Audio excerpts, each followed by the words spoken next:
तो hey everyone, welcome back to the mentor me channel.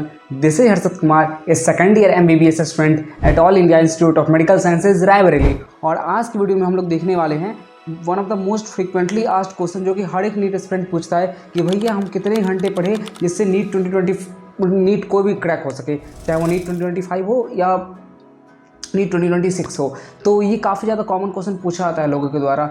तो इसमें मैं सबसे पहला पॉइंट ये बोलना चाहूँगा कि क्वालिटी स्टडी को तुम सबसे पहले प्रायोरिटाइज करना as compare to quantity study. मतलब तुम क्या पढ़ रहे हो ये बहुत ज़्यादा मायने रखता है एज़ कम्पेयर टू तुम कितने घंटे पढ़ रहे हो। सपोज दैट कि तुमने प्लान बनाया कि मुझे 14 घंटे पढ़ने हैं, ठीक है, लेकिन उस 14 घंटे में तुम क्या कर रहे हो, तुम फ़ोन से ऑनलाइन स्टडी कर रहे हो, मतलब फ़ोन से तुम लेक्चर देख रहे हो। अब तुम 2 घंटे के लेक्चर को अगर तुम 4 घंटे में कंप्लीट कर रहे हो और उस 4 घंटे में तुम क्या करोगे, 2 घंटे लेक्चर देखोगे, 2 घंटे रील भी चलाओगे, 2 घंटे यूट्यूब देखोगे, तो फिर उस चीज़ का कोई सेंस नहीं बनता।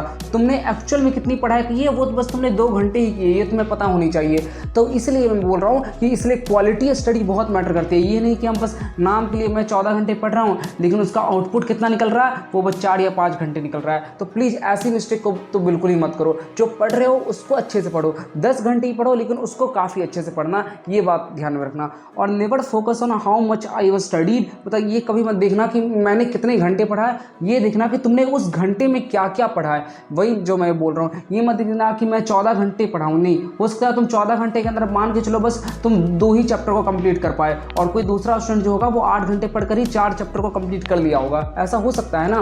तो इसीलिए वो 8 घंटे पढ़ने वाला ज़्यादा इफेक्टिव काम कर रहा है, तो तुम्हें ज़्यादा इफेक्टिव बनना है, ज़्यादा हार्ड वर्किंग नहीं बनना है। हार्ड वर्किंग बनो लेकिन खुद से चीटिंग मत करो कि हाँ मैं बोलता रहा हूँ 12 घंटे पढ़ रहा हूँ, लेकिन जब रियल में पढ़ने की बारी आई, जब एक्चुअल में पढ़ने की बारी आई तो मैं ज़्यादा पढ़ ही नहीं रहा। तो प्लीज़ ऐसी गलती मत करना।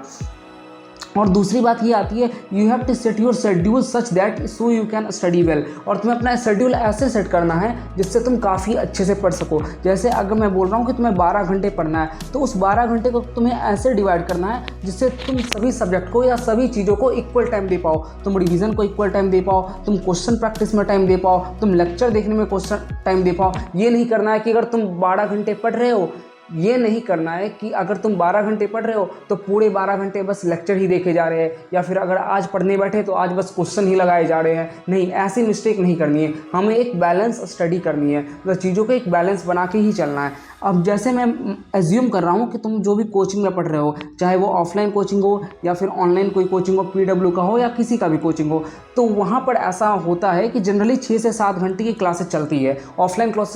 ऑफलाइन में तो 6 से 7 घंटे की ही क्लासेस चलती है और ऑनलाइन में ही मोस्टली इतनी ही चलती है। तो तुम्हें क्या करना है, तुम्हें ये टारगेट बना लेना है कि मुझे तो 6 से 7 घंटे के अंदर अपनी क्लासेस को कंप्लीट कर ही लेना है, चाहे कुछ भी हो जाए। ये मत बोलना कि भैया मुझे लेक्चर देखने में ज़्यादा टाइम लग जा रहा है, मुझे नोट्स बनाने में बहुत टाइम लग जा रहा है। देखो, तो मैंने इसके लिए तुम्हें पहले भी ये बात बता चुका हूँ कि प्लीज़ नोट्स सब सब्जेक्ट में मत बनाया करो। जैसे बायो में नोट्स बनाने का कोई मतलब नहीं है, तो तुम बायो का बस क्या करोगे, बायो का तुम लेक्चर देखोगे और नोट्स तुमको नहीं बनाना है, बायो में बिल्कुल भी नहीं बनाना है, जिससे तुम अपना एक टाइम सेव कर सको। क्योंकि टाइम भी तो सेव करना है ना। हमारे पास इतना टाइम नहीं है कि हम आराम से बैठ के नोट्स बना रहे हैं, क्वेश्चन लगा रहे हैं, नहीं है भाई टाइम। तुम ऐसा नहीं कर सकते कि तुम ज़्यादा टाइम डिवोट कर सको एक चैप्टर पर, नहीं, तुम नहीं कर सकते ऐसा। इसलिए क्लासेस के लिए फिक्स कर लो इतना ही टाइम है, क्योंकि और बचे हुए टाइम में हमें क्वेश्चन प्रैक्टिस रिविजन को भी तो मैनेज करना है ना। तो इसीलिए तो please don't give more time than this on coaching lectures only, ये बात को ध्यान रखना। और टेस्ट में तुम क्या करोगे, लाइक अब 2 घंटे जो बचे उसमें तुम नोट्स रिवाइज कर लोगे जो कि आज का नोट्स है। क्योंकि ये गलती भी काफ़ी लोग करते हैं कि वो डायरेक्ट, जैसे आज का क्लास खत्म हुआ, आज तुमने फिजिक्स के नोट्स बना लिए, अब वो डायरेक्ट DPP पे जंप कर जाएंगे। मतलब आज क्लास खत्म हुआ, क्लास खत्म होने का डायरेक्ट DPP सॉल्व कर लिया, तो नहीं, ये मिस्टेक नहीं करनी। तुम्हें हमेशा अपने नोट्स को पहले रिवाइज करना है, उसके बाद ही DPP की ओर बढ़ना है। और उसके बाद जो 2 घंटे हैं उसमें तुम क्वेश्चन प्रैक्टिस कर सकते हो, और उसके बाद जो 1 घंटे है उसके बाद तुम NCERT रीडिंग कर सकते हो कि हाँ NCERT में चलो ये यूनिक पॉइंट मिला, ये पॉइंट सर ने नहीं बताया था, या ये पॉइंट से क्वेश्चन आ सकता है, तो उसको तुम एक बार हाईलाइट कर सकते हो। और बचे हुए 1 या 2 घंटे में जो प्रीवियस टॉपिक हो चुका है, जैसे मान के चलो कि अभी तुम्हारे कोचिंग में न्यूटन्स लॉ ऑफ मोशन चल रहा होगा, तो इससे पहले काइनेमेटिक्स, यूनिट डायमेंशन, ये सारे टॉपिक्स कवर हो चुके हैं, तो तुम क्या कर सकते हो, तुम इन दोनों टॉपिक्स को रिवाइज कर सकते हो। और डेली बेसिस पे हमें ज़्यादा नहीं, बस 1 घंटे या 2 घंटे देने हैं। और तुम देखोगे कि अगर तुम 1-2 घंटे डेली दे रहे हो ना, तो तुम्हारा 1 से 2 वीक में आराम से लंबा चैप्टर तुम्हारा रिवाइज हो सकता है, जो कि बहुत ही अच्छी बात होती है। तुम्हें पता भी नहीं लगेगा और यूँ चुटकियों में चैप्टर रिवाइज हो जाएगा। ये पावर होती है, मतलब छोटे छोटे टाइम को अगर तुम बड़े स्पैन में देखते हो तो ये सबसे अच्छी बात है। तो टोटल अगर देखा जाए तो तुम्हें 13 से 14 घंटे तो पढ़ना पड़ेगा ही, इस बात को मान लो। तुम ये नहीं कर सकते कि भैया मैं 8 घंटे ही पढ़ रहा हूँ, 10 घंटे ही पढ़ रहा हूँ, क्योंकि देखो कंपटीशन कितना ज़्यादा बढ़ चुका है तुम्हें ही पता है, मैं इसको ज़्यादा एक्सप्लेन करूँगा नहीं। 24 की कट ऑफ क्या गई थी, आई नो स्कैम हुआ था, लेकिन अब कुछ भी हो जाए यार, अब तुम बैठे तो नहीं रह सकते ना इस कारण से कि स्कैम होगा नहीं होगा। अगर स्कैम नहीं भी हुआ ना 2025 में, तब भी कट ऑफ तुम्हारी 630 640 तो जाएगी ही जाएगी, ये फोर श्योर है। और अगर इतने नंबर तुम्हें चाहिए तो फिर मेहनत तो करनी पड़ेगी। और अगर तुम बिल्कुल ही जीरो लेवल पढ़ो, बिल्कुल ही बिगिनर लेवल पढ़ो, तब तुम्हें बहुत ही एफर्ट्स लगाने की ज़रूरत है। ये बात थोड़ी मैं वो बोल रहा हूँ, ये थोड़ी हार्श लग सकती है, लेकिन यही बात सच्चाई है।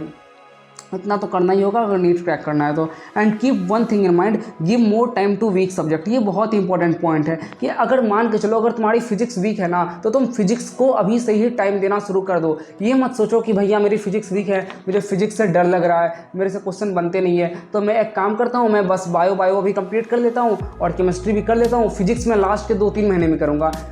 तो ये तो बात मैं डेफिनेटली 200% तुम्हें बोल सकता हूँ कि तुम अगर अभी फिजिक्स नहीं कर रहे हो ना, वो भी डर के चलते कि डर लग रहा है, बनते नहीं है, समझ में नहीं आता, तो तुम बाद में तो फिजिक्स बिल्कुल भी नहीं कर पाओगे। ये मेरा बात फॉर श्योर मैं तुम्हें बता रहा हूँ। तो प्लीज़ इस बात को ध्यान में रखना।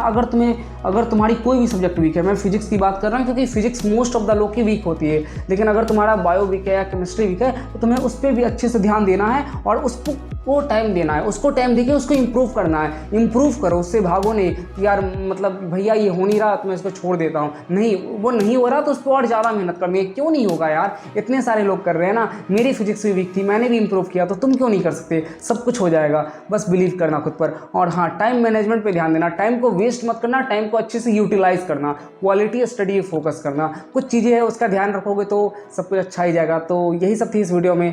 तब तक के लिए पढ़ते रहो, मचाते रहो। Love you all, bye bye.